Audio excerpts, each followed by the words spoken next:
Okay, we're going to move on. My son Daniel's going to preach this morning. His name is Daniel. My son Daniel. And he's not preaching because he's my son. He's been in the church and served alongside of me, together with his brother, and many of you for 26 years. You know, he planted the church with me as a 3-year-old boy, 3-week-old. What did I say? A 3-week-old boy, child. He planted the church with us and has been in the church, served, relentlessly, sacrificially, consistently for years and years and years. And also he has a preaching gift. And so I would ask you to please welcome my son Daniel into your hearts. Thank you. Good morning, everyone. My dad just whispered to me now. He said, there's no third service. So I'm only going to be 50 minutes. Kidding. Not so long ago, I had the privilege of sharing at the Global Equip Kids Ministry. And this was held at Rhema Church, and there was, if I'm remembering correctly, maybe north of 5,000 people there. And I was sharing at the kids ministry, and I walked into this hall at Rhema, and the kids' church hall was the size of this hall. There was even upstairs balconies for kids to sit on. I was blown away. And for the whole week, this hall was decorated with Minecraft stuff. There was a creeper statue. This will sound like gibberish if you've never heard of Minecraft. There was a creeper statue. There was a sheep. There was a cow. There was everything. There was a pickaxe. And over the speakers, they played the Minecraft game music. And I walked into the hall, and I thought, I've entered Nirvana. It was my favorite game in my childhood and probably also in my adulthood. But nevertheless, before this kids' church week, we had been given like a docket, a file this thick of what we needed to know, what we needed to teach, how we needed to do it, what we were supposed to do with the groups. And like the good student I was, especially in school, I never opened the thing. Poor Dion slaved away setting that thing up so we would have everything we needed. I didn't even open it. I think I lost it within 30 minutes of having it. So I arrived at Rhema Church to do kids' church, and I was frantically running around. Can I borrow your documents? I need to figure out what we're doing. Only to find out I had to run and orchestrate a whole play. Then I started to panic. I thought, oh no, what am I going to do here? But the title of that play was called Jesus is Innocent. And what I would do is tell the story of Christ and his trial, sham mock trial. And as I would tell the story, I would get the children in the hall to interject. And I would say, but Jesus was before Pontius Pilate. And there was a criminal, Barabbas, and there was Jesus. And Pontius Pilate asked everyone, who do you want me to let free? And the people said, give us Barabbas, this guilty criminal. Then I would get all the kids to say, but Jesus was innocent. And they all shouted in unison. It was lots of fun. Somehow, without preparing, I pulled a rabbit out of a hat. But nevertheless, that's what I would like to talk about this morning, is the story of Jesus and how he was innocent. And to do that, if you wouldn't mind turning to the book of Isaiah, chapter 53, we will attempt to go through that whole chapter. And it starts off like this. Who has believed our message? And to whom has the arm of the Lord been revealed? Now that doesn't look like it makes a lot of sense, but what the author is saying is, I'm about to tell you the story of Jesus Christ. And remember, this was many hundreds of years before Jesus came. He said, who's going to believe this? That God would come down as a man and become fully God and fully man. And he would live a life like a human, and he would die for our sins, to be resurrected 3 days later and ascend into heaven. Who is going to believe this? It says in verse 2, he grew up before him like a tender shoot and like a root out of dry ground. I've never been to Israel. My parents and some of the elders have had the privilege of traveling there. Now, if I'm not mistaken, there's very little rain that happens in that region. And there's these riverbeds, these gulches, these dried up riverbeds that just get baked by the sun day after day, week after week, month after month. And these riverbeds turn into these dry dusty beds. There's no water, not a drop. It's lifeless. It's dead. It's beaten, it's baked. And you see, that's describing the world to which Christ came. Spiritually dry. Cracked like the skin of an elephant or the skin of a rhinoceros. Or some of your elbows. Your heels maybe even. Dry, dead, flaky. No life, no water, no nutrients, no chance of success. A baked riverbed, cracked. But he came up like a little sprig. He grew up before him like a tender shoot and like a root out of dry ground.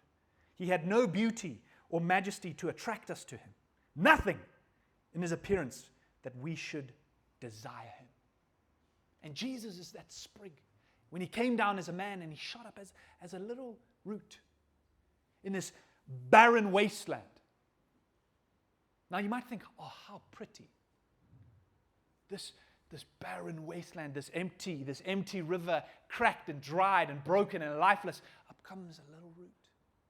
So beautiful. But I would argue not. Because I wouldn't go to that little root and go and take it home and say to my wife, I brought you this little root, this little piece of grass. She'll say, why? That's ugly. I don't want that.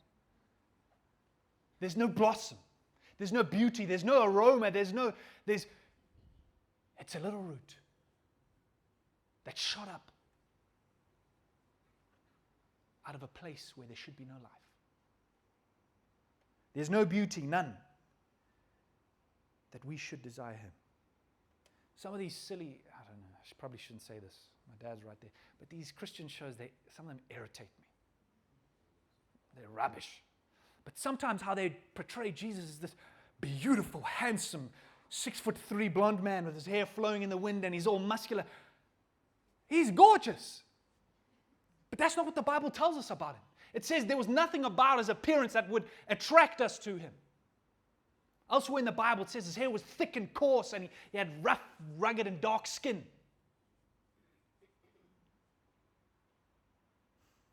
There's nothing about his appearance that would inspire a sense of desire in our fallen hearts.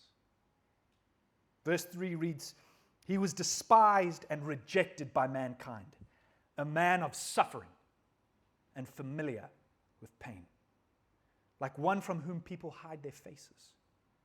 He was despised, and we held him in low esteem. John 1 verse 11 reads, he came to that which was his own. He came to his own people, but his own did not receive him. Think about that, friends. This is God. God himself becoming a man. I say to my home group, and I probably said here before, if I was God and I was coming down to earth, everyone would know that I was arriving. I would have a staircase covered in gold from heavens bursting through the clouds. And after every 10 steps, I would have an angel on either side blowing a trumpet of my arrival, and I'd walk slowly, hands behind my back, one step. One step. I would soak up the whole moment if I were to arrive. The other day before work, I got a new cologne. I don't know why you're laughing already. But I got this new cologne and I watched a tutorial even. The guy said, put some cream on your neck. One spray. And I thought, is my skin extra oily or something? Because 10 seconds later, I couldn't smell it anymore. So I went, I sprayed all over and I walked out of the bathroom so proud of myself. My wife said, you stink, man. You stink. She said, cologne's supposed to say goodbye to me, not hello. I said, that's fine. I want mine to say hello. I said, if I'm not shining, I'm not applying. But look how God arrived. He slipped into this world, into the womb of a poor virgin.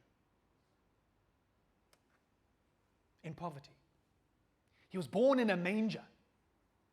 He wasn't born in a hospital. He wasn't born at home in a nice bath. He was born in a shed. And he was put in a manger that was for animals. That's God. That's how he was treated. A man of suffering and familiar with pain. There's no person in history that's ever suffered or endured as much pain as Christ. Like one from whom people hide their faces, he was despised, and we held him in low esteem. Now, my two children both spent time in what's called the NICU, the neonatal ICU. Now, that was a terrible experience. But there was another experience that was also very irritating for me. Is you have to, while they're in this ICU, you can't take them out. They're stuck in this little bed, and you have to care for them. But I needed to go haul what's called colostrum. It's like the super milk from the pregnant woman, or the woman that's given birth. And this nurse would come, and it felt like every 10 minutes, I'm busy asleep on the couch in this maternity ward. Then they have to express colostrum, and there I am. I didn't even know if I had clothes on. And I'm walking in the hospital in the middle of the night to go deliver some colostrum to the NICU. And it was quiet, dead quiet. It was the skeleton staff. Just smelt like surgical spirits, and you could hear the fluorescent lights just ringing. And I would see this lady that pushed a trolley, this big basket, and in this basket was bedding and gowns and scrubs covered in everybody else's blood. Everybody else's junk, everybody else's leakage and dirt and undesirables. And she would push this trolley at night, and probably why she did it at night so nobody would see. But as she would walk past some of the staff would see her and they would go like this. They wouldn't even say hello. They would turn their faces from her as she was pushing everybody else's stuff. Now, if that analogy isn't landing, sometimes we do a similar thing. While my son, my firstborn, was in the NICU, he was there for about a month, I would drive every day to the hospital, at night also. And I would leave Sandton Mediclinic, and I'd be driving down Main Road home. And where Main meets Witkoppen, there would be a man at night who would get down on his knees in the middle of the road. And he would put his head down, just hoping for somebody to look at him, to see him, to help him. And what do most of us do? When somebody comes to our window while we're stuck in traffic and they're asking for some money so they can eat, we're there and we turn our heads. Sometimes if we're extra kind, we'll be looking forward and we'll go like this. We won't even look them in the eyes. If you're a little bit kinder, you might look them in the eyes once. And then if they persist, they're like, please, 2 rand, 2. Then we get upset. No, I told you, I don't have anything. And we turn our faces. See, that's what we do to people that we deem undesirable. That's what we did to Christ. Turn our faces from the only chance we have. Verse 4 reads, surely he took up our pain and bore our suffering. It's saying the same thing. All the sin, rubbish and suffering and pain that I've caused was taken from me and transferred onto his back. Yet we considered him punished by God, stricken by him, and afflicted. Like a beast of burden, like an ox carrying a wagon. All of our stuff was taken from us, from me, all of our rubbish and our junk, and it was nailed to his back. As he walked up the hill, carrying his own cross, as he was bleeding and spilling his own blood out on the floor. And we thought, this poor fella, what did he do to deserve this? God must be punishing him, this poor soul. Yet we considered him punished by God, stricken by him, and afflicted. That's how he was regarded. And at that point, friends, it was true. Because the one who afflicted him was not the devil. It wasn't even you. Christians often like to say, my sin put Jesus on the cross. As if Jesus is running away, trying to escape your sin, and it catches him, grabs him, and nails him. No! Who put him there? It was God. It was God who called his servant to bear the griefs and the sufferings and the sorrows. But he was pierced, verse 5, for our transgressions, and he was crushed for our iniquities. The punishment that brought us peace was on him, and by his wounds we are healed. Just think about what really happened to Jesus for a moment. We like to forget it sometimes. He was humiliated. They fashioned a whip. It's called the cat of nine tails. It's a little wooden handle. And out of the handle was tens of these wires and these strings. And at the end of these strings were these sharp rocks and metal objects. And with that whip, they whipped him tens of times on his back, ripping open his flesh and exposing his blood and his ligaments and his muscles and his tissue. Over and over again. They pulled out his hair. They spat on him. They took his clothes from him, and in front of him started selling it to everyone that would bid the highest. They mocked him. King of the Jews, Jesus, save yourself. Look at you. You hung on a cross. If you're the king of the Jews, save yourself. He's humiliated. Not just physical anguish, but mental anguish. He was so stressed, knowing what was about to happen, that he would sweat tears of blood. And you cry tears of blood.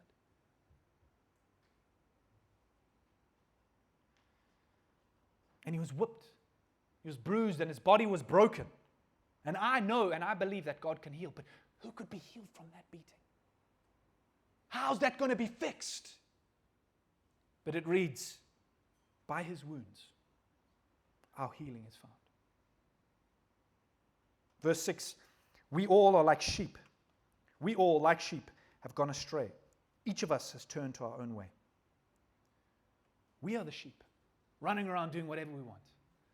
And friends, the essence of sin is, I'll do it my way. I heard a man tell me once that he would love at his funeral to play this song by Frank Sinatra, I did it my way. And I listened to it, I thought, that's actually, so cool, that's a great song. Then I thought to myself, maybe I should tell this guy, is that really what you want played at your funeral? That the last word you have is, I did it my way. That's what we do, friends. Run around doing things our own way. And the Lord has laid on him the iniquity of us all. Again, who put this baggage on the back of Jesus? The Lord. And this is a clear description of what theologians call imputation. Just think about how that word sounds. Imputation. Like a nail. My sin and my rubbish, like a nail, was imputed onto Jesus.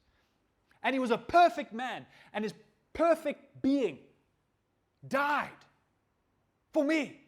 Not only was he a perfect being, he lived perfectly. So his active and his passive obedience means that my sin can be taken from me, off my back, and be transferred to his back. And in that exchange, his righteousness is transferred to me. This idea of imputation is at the heart of the gospel. Verse 7. He was oppressed and afflicted, yet he did not open his mouth. He was led like a lamb to the slaughter, and a sheep before its shearers is silent. So he did not open his mouth. I just described what Jesus went through. And it says he didn't open his mouth. He didn't protest and say, God, how dare you do this to me? This is not fair. After all, weren't you the one, God, that said to me, your son, after I was baptized, this is my son who I'm well pleased with, and this is what I get? He didn't scream and protest. It says he didn't open his mouth.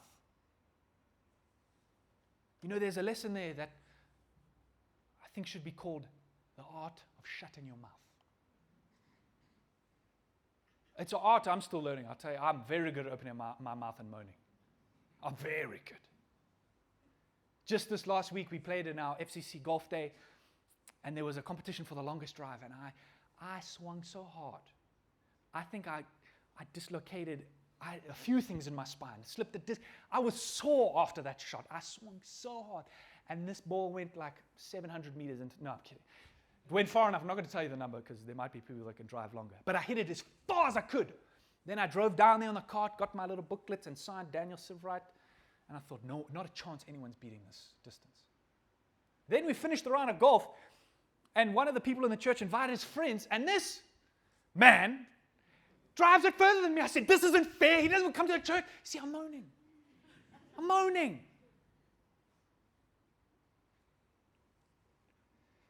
And as a sheep before its shearers is silent, so he did not open his mouth. Not a word of protest. Because Jesus' sacrifice was done willingly. And for that reason, hath God highly exalted him.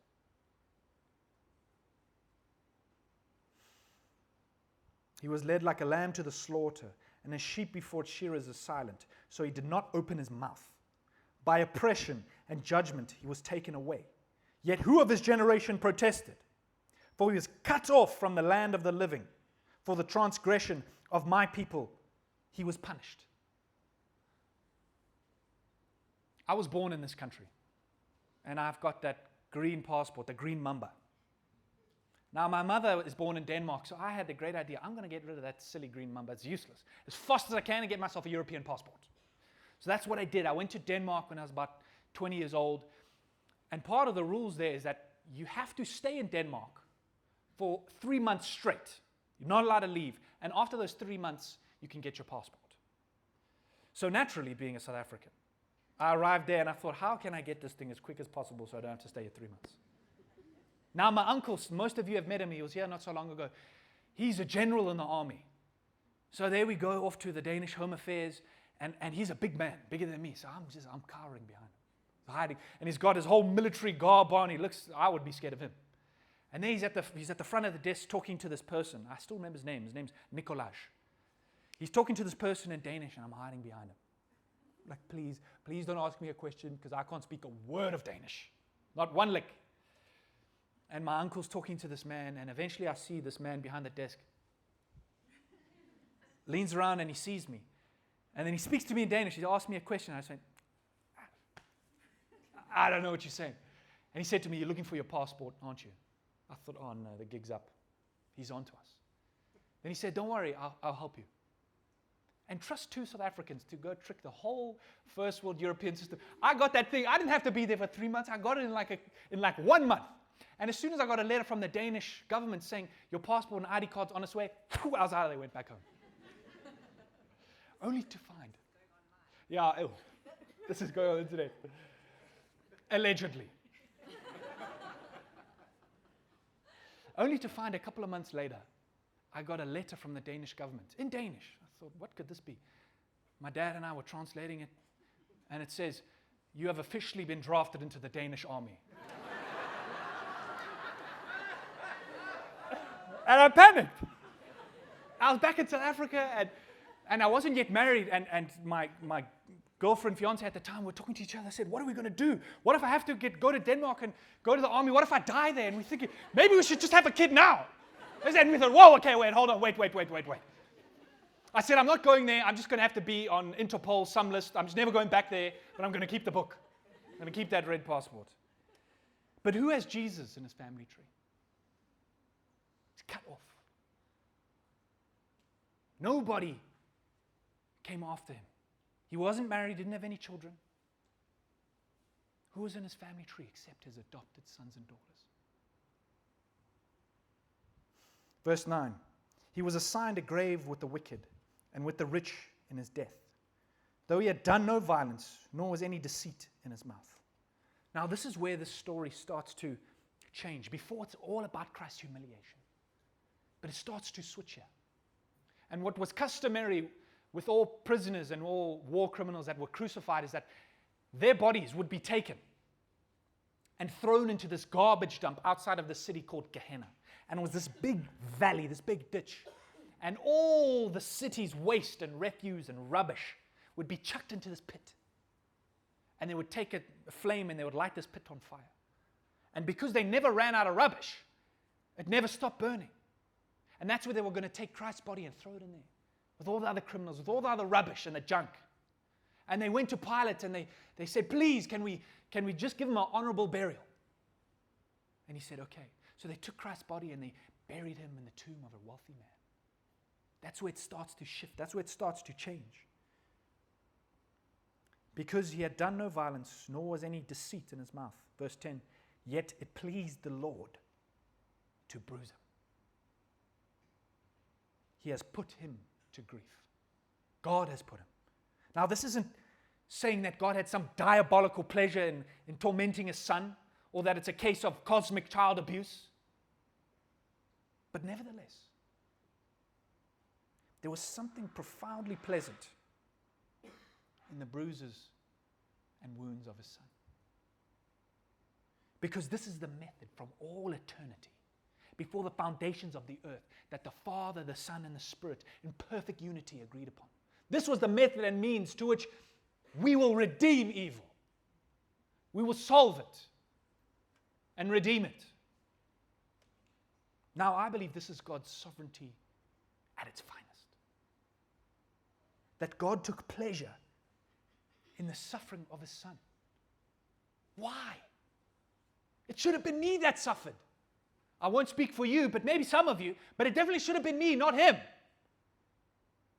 Why would God take pleasure in this? Because he knows what it was for. He knows the end from the beginning. He knows his son's suffering, pain, and grief was not futile or meaningless. Because in his moment of agony, as he looked upon his son, as this happened to him, he could take delight. Because he was saving his people. He was saving you, he was saving me. Now, to some degree, Christ on the cross could have potentially been the most hideous sight in human history. Just think about it. All of my sin, all of your sin, all of humanity's sin, over all time, heaped and nailed and pinned and pushed on one man as he hung there on the cross, bleeding and leaking and humiliated. Think about what that must have looked like spiritually. But from the vantage point of redemption, the most beautiful sight in history. Because it was the suffering Savior who was saving his people. Now I'll finish reading it so that we can all go home and say we read the whole of Isaiah 53. Verse 10, it says, "Yet it was the Lord's will to crush him and cause him to suffer. And though the Lord makes his life an offering for sin, he will see his offspring and prolong his days. And the will of the Lord will prosper in his hand. After he has suffered, he will see the light of life and be satisfied. By his knowledge, my righteous servant will justify many, and he will bear their iniquities. Therefore, I will give him a portion among the great, and he will divide the spoils with the strong, because he poured out his life unto death and was numbered with the transgressors. For he bore the sins of many and made intercession for the transgressors." Now to close, I would like to focus on one part there, and I'll read it in the New King James. It reads, "He shall see the labor of his soul and be satisfied." All the riches that he has accomplished for his people, all the fruits of his labor, he will see and be satisfied. Now, I have a mom, a sister, a wife, and a daughter. There's one species that I've yet to figure out. And to explain this, I have two children. And both times my wife has been pregnant with our children, it was a tremendously difficult experience. It's like she's all big and heavy, and I'm not trying to be rude or mean or mock her, but it's like you're growing a whole baby in your tummy, and you're swollen, and your joints are sore, and you're hungry, and you're tired, and especially with our second kid, it's like he's busy running around, and we're just trying to keep him alive. And it's tremendously difficult for her. She says, "Can I have a foot massage?" And they said, "No, wait, it might put me into early labor." So I said, "I don't know," but it was hard for her, but you can only imagine how hard it was for me. I'm kidding. But with our firstborn, he had to be rushed into an emergency cesarean. And we got there. I wasn't even adequately dressed. I had shorts on, I had a bucket hat on, and I get a call, "I'm going to the hospital." Okay. So I raced there. My dad took my wife to the hospital. I came from work. And we get there straight into the theater room, and this gynecologist takes out this knife as she lies up And I thought, whoa, just slow down. You're a little bit too eager to cut open my wife, like just relax. And it cuts open and they take this hot blade. I don't know what it is. It looked like a blade. And they go, and they burn and they cauterize this wound. And then I see this man, this gynecologist, he's got this big glove on. He's whoop, half his hand into her whole stomach. I'm like, whoa, dude. And then there's another assistant pushing like this baby out. And before I know it, like my child's an animal, he just goes, holding it by the leg. Here he is, he's out. I thought there must be a lawsuit here somewhere. This is not okay. But as he passed my son Levi to my wife, you can see that change. That immediate, I see. I feel the joy. I understand the fruit of my labor. The last 9 months, the last couple of minutes as I went through surgery, there's nothing that can change or replace this feeling that I have now. It was all worth it. Then we had our firstborn son, and she said, I never want to be pregnant again. Well, we've got another kid now. I don't know whose idea that was. But then she said it was all worth it again.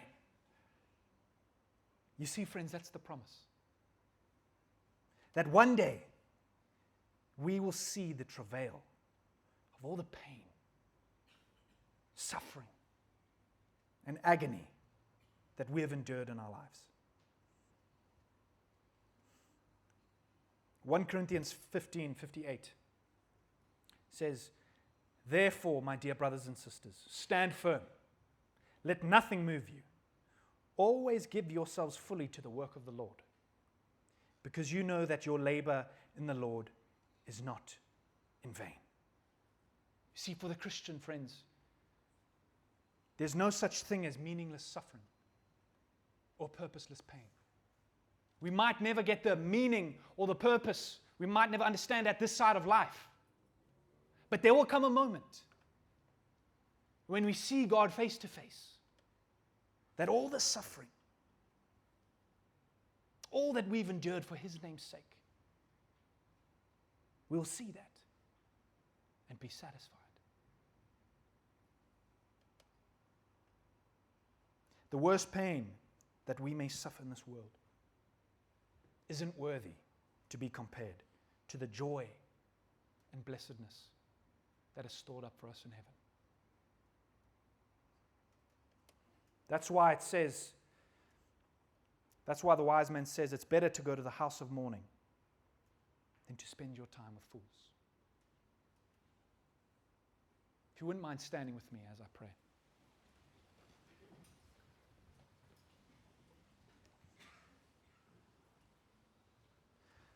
Lord, there's many of us in this room that have suffered tremendously for your name's sake, Lord. I pray that if we don't get the answer this side of life, Lord, I can't wait for the day that we see it all, that we understand what it was for and what you were working and what you were trying to achieve, Lord. And Lord, I pray if there's anyone in this room this morning that is suffering and in pain, that is far from you and don't know what you've done for them, Lord, I pray that they would humble themselves, that they would accept you into their lives and into their heart and say, Lord, you are the master of my soul, the captain of this ship, Lord. Lead me and direct me.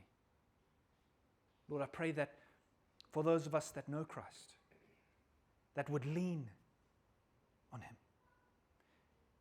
That when we might not know what's going on, Lord, I pray that you would embolden us with trust to know, Lord, you are making a good work and you are not done yet. And you will refine us. And you will purify us. And you will make us whole and you will make us new. And out, when you have finished your work, will come out as gold. Gold crafted by you, perfected by you, Lord. Lord, I pray that we would trust you and we would read your word. And I thank you for the sacrifice that you made on our behalf, Lord, that you weren't adverse to suffering, that you weren't distant, but you came down and suffered the worst of all so that you could pay for us. And we can accept this free gift. And it's free for us, but it was very expensive for you, Lord. And I thank you that you paid my bill and our bill. I thank you for your mercy, Lord. I pray this in your mighty name. Amen. Thank you, everyone. There's no second service. Please enjoy a cup of coffee and third service. Stick around. Cheers.